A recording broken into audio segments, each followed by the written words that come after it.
This is Money Guide with Mary Sterk from Sterk Financial Services.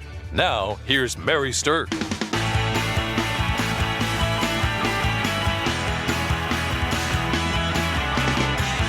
Welcome to Money Guide with Mary Sterk, and today we're talking about the 10 Commandments of Retirement. Welcome, Julie Chadwick, financial planner with Sterk Financial Services. Hi, Mary. We've got a great topic today talking about a different set of 10 commandments. There we go. There's all kinds of good ideas chock full in here that our listeners are going to get today. So let's dive right in. Okay, the 10 Commandments of Retirement. Commandment number 1, save some of your extra money. So as you're leading up to retirement to get there is a good balance of how you can save your money. Right. It's called a rule of thirds. So the rule of thirds when you're talking about money is this. Let's say at the end of the month you have some extra money, and hopefully that's your situation. The rule of thirds says with that extra money, take 1/3 of it and save it into something for retirement. Take 1/3 of it and pay down debt that you have, and take the final third of it and do something fun and enjoy your life with it today. Got to have that fun part in there. You do. Really, it's true because, we can get so tied up with thinking about saving for the future and putting stuff away and things like that we forget to enjoy the here and now. Right. You got to live for today, too. You do. And so using your money in a way that aligns with enjoying today, building for tomorrow, that is really a great way to set up your finances. So commandment number 1, save some of the extra and utilize the rule of thirds. Saving early is number 2. There we go. So how early is a good idea to start saving, Julie? Really, as soon as you start earning an income, or you can even do it before that where your parents can start saving for their children. But once you have an earned income, it's really time for you to start putting that money away. I have never, ever had anybody come into our office and say, I really regret oversaving. Unfortunately, we don't hear that a lot. Gosh darn it, I started saving so early. Right. It never Said hurt no you one to save. ever. Yes. Yep. So saving early. All right. So that means that once you get out there and you get your first job and you are in the workforce and things like that, you really do want to start focusing on getting some savings started. Making sure you have your emergency fund set up, and then really start focusing on getting money pumping into that 401k or that workplace retirement account. Those are your first 2 critical steps with that. Right, because in later years when money can get tight when you have kids and college and family and marriage, so sometimes you have to slow down a little bit on the savings. So if you're doing it, really plugging it full at the beginning years, you're going to be a lot more for the wear. That's right. So save early, commandment number 2. All right. The third commandment in these commandments of retirement is to understand how taxes work. I think this is an incredibly complex one because taxes have so many moving parts and so many rules to them. They change about every year. They do. Just when you think you start to understand, then there's a new tax law changed or a new bill changed and things like that. So there's a couple of things about taxes that I want to say when it comes to actually thinking about retirement. There's kind of an old adage that says, well, my tax bracket will be lower in retirement. That's a lot. That's kind of a misconception. It really is, because if you've done a good job of actually saving money for yourself, hopefully your tax bracket isn't significantly less. Hopefully you have a strong income in retirement. But a lot of times that's all that savings that you did in pre-tax accounts that are going to hit you when you start taking that money out. Right. So don't plan in retirement for your taxes to be significantly lower. They might be somewhat lower, but it's not as if they're going to necessarily for everybody just cut in half. So one of the things that I think is important to understand about this is when you think about money, there is 3 types of taxes for money. There's tax now, there's tax later, and there's tax never. Okay. So tax never, or the tax-free stuff, that's our favorite for sure. Deferring the taxes is our second favorite, and the tax now is the least favorite of all of them. But it's still good because it's money. Right.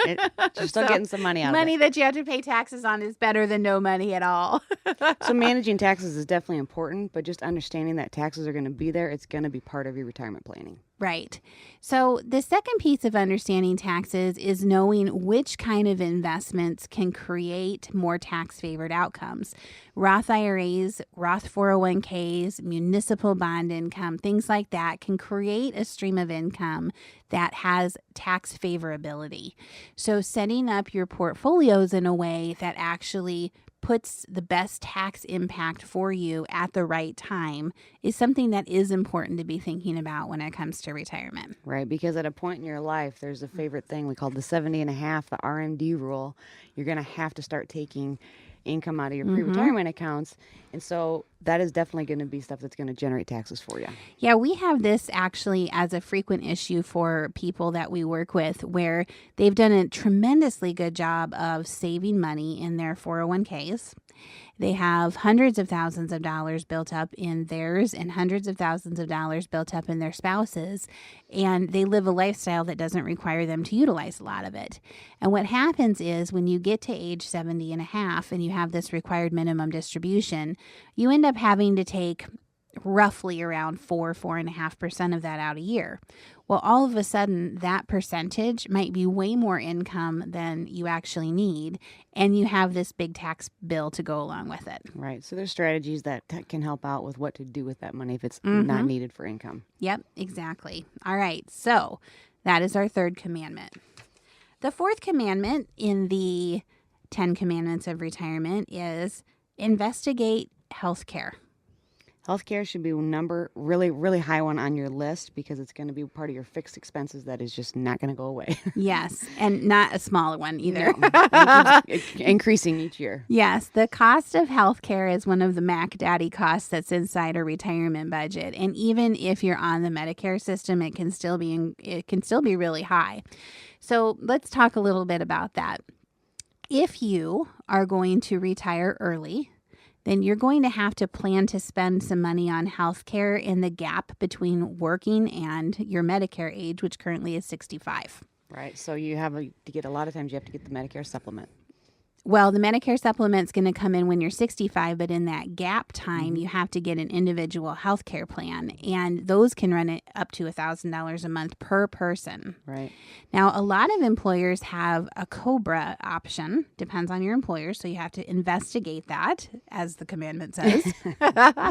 But the COBRA option might be a way for you to stay on your company health care for up to 18 months following the time that you actually stop working, which means that for people who've got health issues, it kind of makes age 63 and a half a target retirement age. Right. Because you can COBRA out until your Medicare age, and then you can get on Medicare and the Medicare system.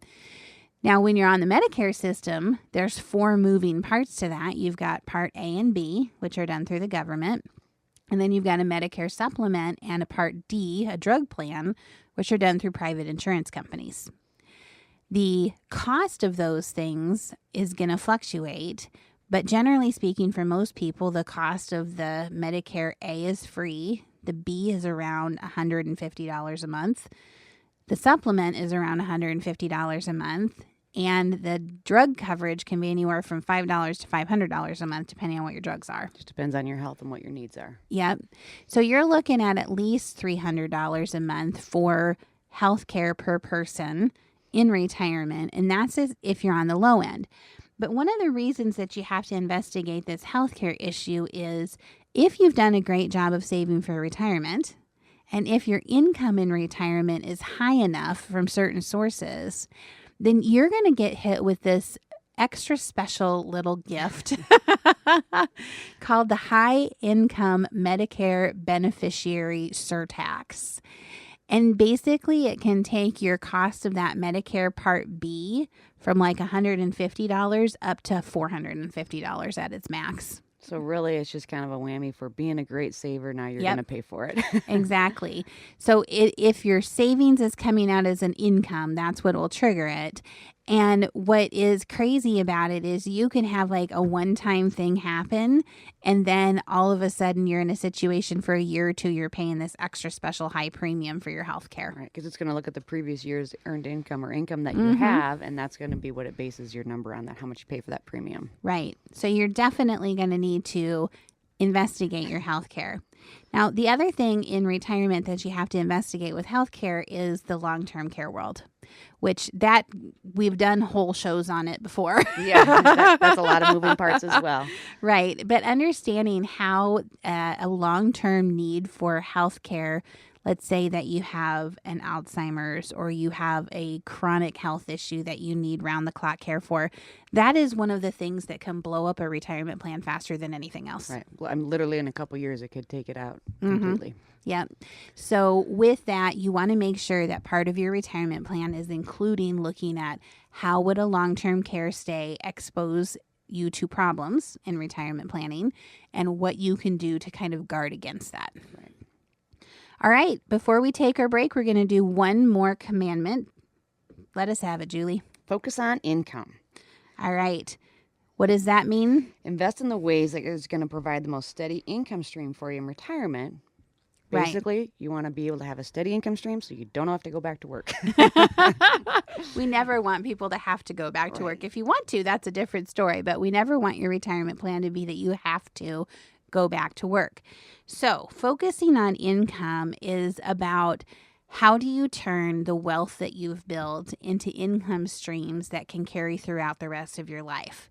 There is an art to saving and investing money and having it grow. There is a completely different art to turning those pools of investments into the best income streams possible. It's not as easy as it sounds, and there's a lot of complexity to setting up a good income strategy from a pool of investments. Right. You have to have that money that's safe and secure from stock market fluctuations, but yet you still have to have a certain amount of that money out there, your retirement money, growing in those stock market situations. And that's where we start to get into kind of the customized look at it. And that's where we use the bucket planning approach, where you have your now bucket of money, which is going to be what you're going to be spending in the next year, things like that.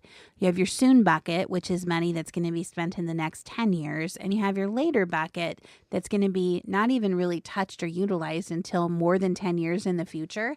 And if you bucket your money like that, then it's much easier to create income out of that soon bucket, because that's where we put the income focus and let the growth focus keep happening in that later bucket. Congratulations to Mary Sterk and the team at Sterk Financial for earning a spot on multiple Forbes lists for 7 years running, including 2018 to 2024 Forbes Best in State Wealth Advisors, 2018 to 2021 Forbes Top Women Wealth Advisors, and 2022 to 2024 Forbes Best in State Women, #1 in South Dakota.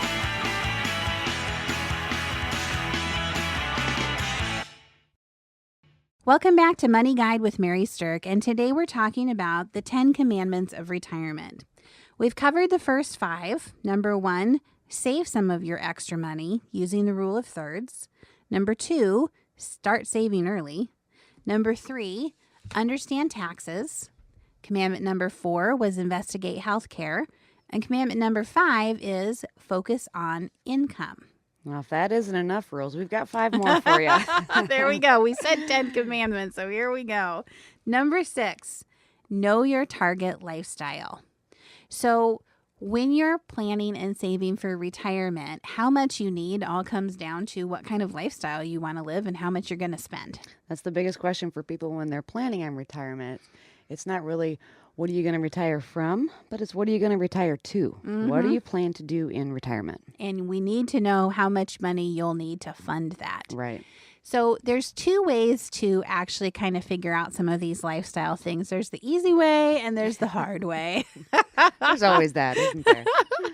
The hard way is to actually go through and figure out a budget. Now, some people are hyper analytical. Some people really like spreadsheets. We certainly have people on our team that really like spreadsheets.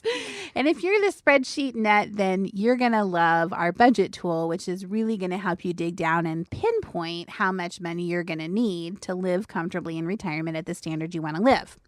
But if you're not that person, and even me just talking about spreadsheets is making you go, then there's an easy way.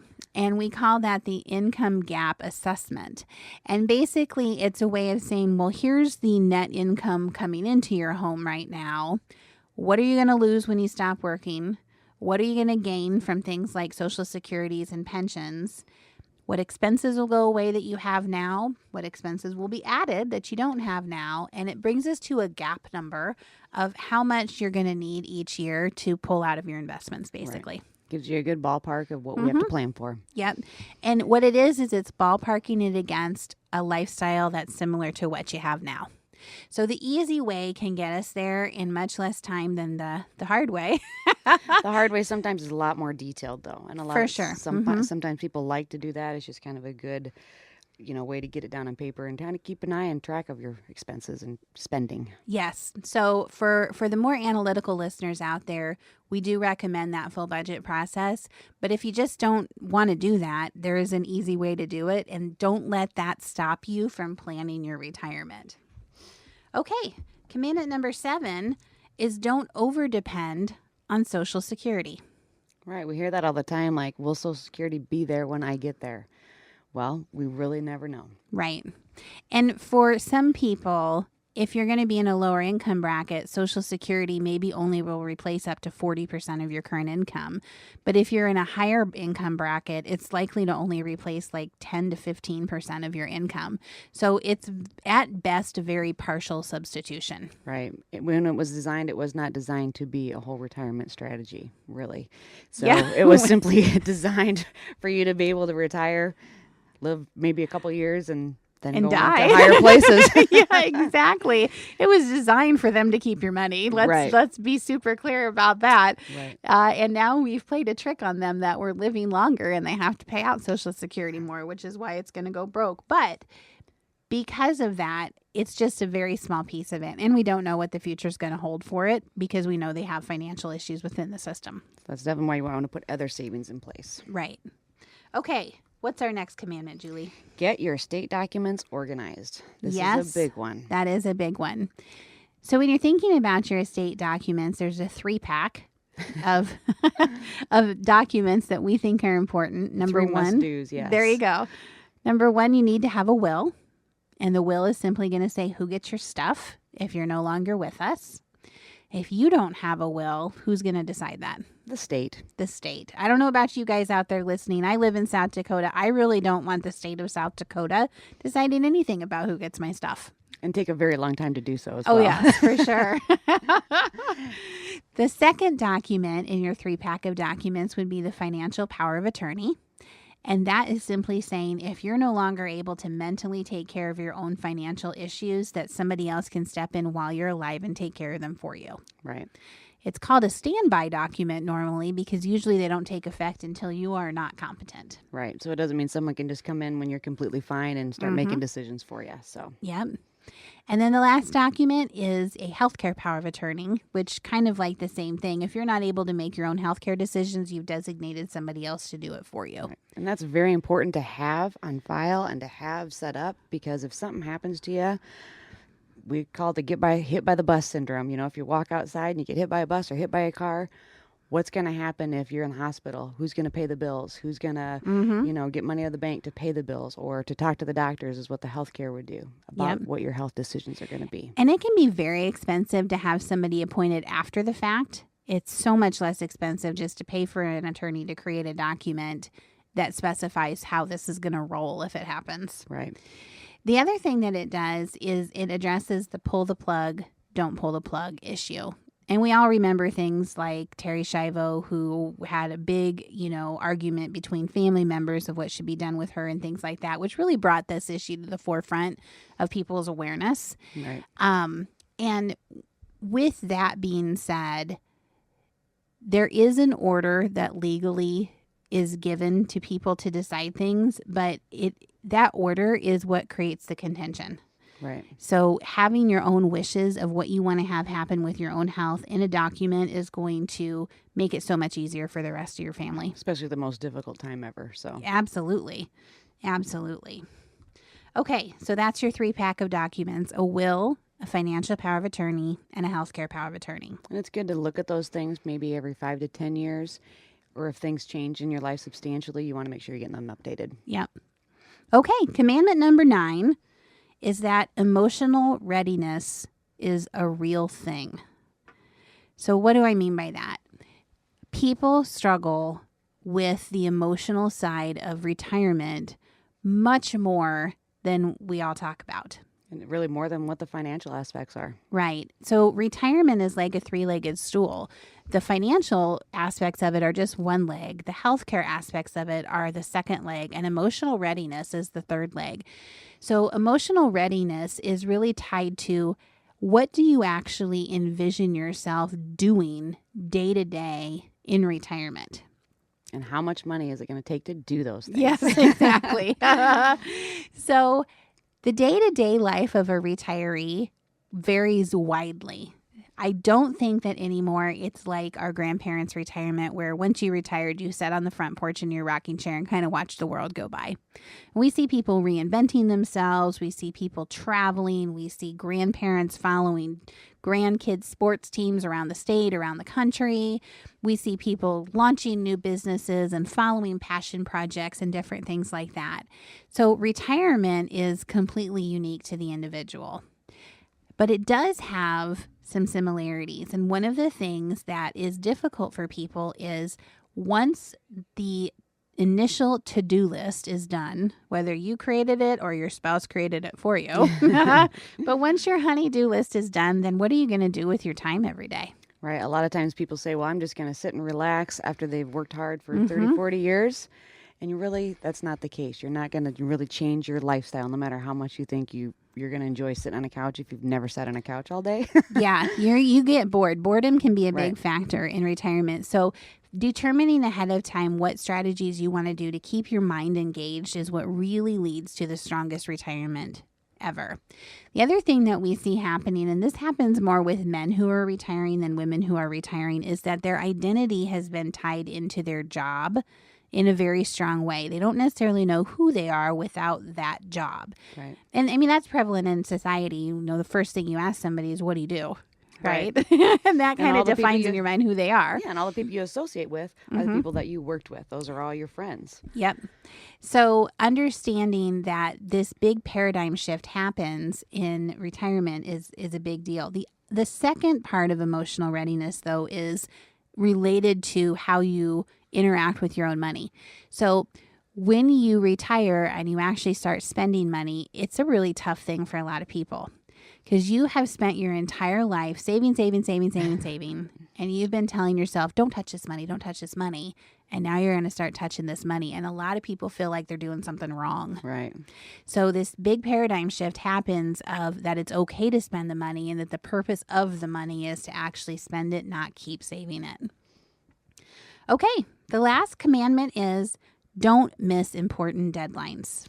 There's always the deadlines, and you got to do this by this date. Yes, there are deadlines for Social Security, for Medicare, for the IRS ability to take money out of your retirement accounts, for required minimum distributions. For enrollment in health plans. Yes. There's deadlines for that as well. There are deadlines out there, and you need to know what they are and how they affect you. So those are the last 5 commandments. Know your target lifestyle. Don't over-depend on Social Security. Get your estate documents organized. Know that emotional readiness is real. And don't miss those deadlines. We hope these 10 commandments of retirement have been helpful as you're planning your own journey. And as always, thanks for listening to Money Guide with Mary Sterk. Sterk Financial Services is celebrating 20 years in 2024. The views expressed are not necessarily the opinion of your audio provider and should not be construed directly or indirectly as an offer to buy or sell any securities or services mentioned herein. Investing is subject to risks, including loss of principal invested. Past performance is not a guarantee of future results. No strategy can ensure a profit nor protect against loss. Please note that individual situations can vary. Therefore, the information should only be relied upon when coordinated with individual professional advice. Securities and investment advisory services offered through Osaic Wealth, Inc., Member FINRA SIPC. Insurance offered through Sterk Financial Services, which is not affiliated with Osaic Wealth. Osaic Wealth is separately owned, and other entities and/or marketing names, products, or services referenced here are independent of Osaic Wealth. The rankings for the Forbes Best in State Wealth Advisors list by Shook Research is based on due diligence meetings to evaluate each advisor qualitatively, a major component of a ranking algorithm that includes client retention, industry experience, review of compliance records, firm nominations, and quantitative criteria, including assets under management and review generated for their firms. The Forbes ranking of America's top women wealth advisors is based on an algorithm of qualitative and quantitative data, rating thousands of wealth advisors with a minimum of 7 years of experience and weighing factors like revenue trends, assets under management, compliance records, industry experience, and best practices learned through telephone and in-person interviews. There is no fee in exchange for rankings. Forbes is a trademark of Forbes Media LLC. All rights reserved. Rankings and recognition from Forbes Shook Research are no guarantee of future investment success and do not ensure that a current or prospective client will experience a higher level of performance results, and such rankings should not be construed as an endorsement of the advisor.